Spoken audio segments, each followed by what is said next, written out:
कोरबा जिला के bus stand Urga चौक में सर्व आदिवासी समाज मन के द्वारा आर्थिक चक्का जाम करे गई। हाई कोर्ट के द्वारा 32% आरक्षण ला घटा के 20% करे जाए में छत्तीसगढ़ के जम्मो आदिवासी नाराज है।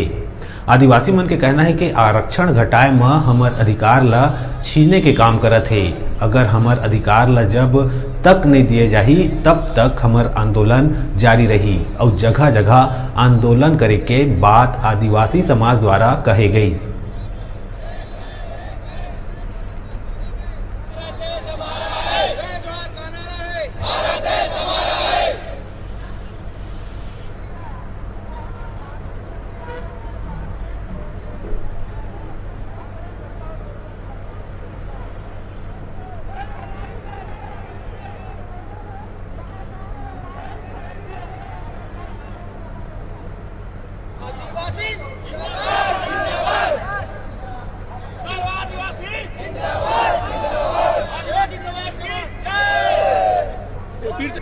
सर्व आदिवासी समाज के बैनर तले जो 42 जनजाति हैं जो हमार आज 2012 में आरक्षण जो मिले रही से 32% वो हर आज 32% में कटौती करके 20% कर दी हैं। इसलिए हम पुनः वापस मांगना चाहता हैं। दूसरी बात यह है महोदय जी, जिसका जितनी संख्या भारी उतनी उनकी हिस्सेदारी है।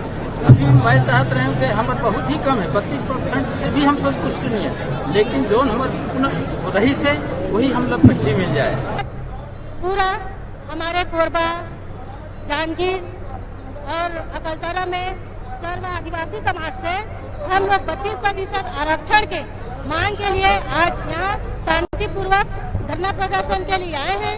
जो पूर्व में बीजेपी की सरकार रही थी और हमारे जो कोर्ट में चल रहा था कि हमको हमारे 32% मांग को बरकरार रहा जाए करके, और आज केंद्र में राज्य में हमारा सरकार कांग्रेस की सरकार होती है भी आज आदिवासियों के ऊपर शोषण हो रहा है और आदिवासियों का 32% जो मांग है उसको बरकरार किया जाए करके सभी सर्व आदिवासी समाज से आए हैं। यहाँ अपनी मांग को शांतिपूर्वक रख रहे हैं।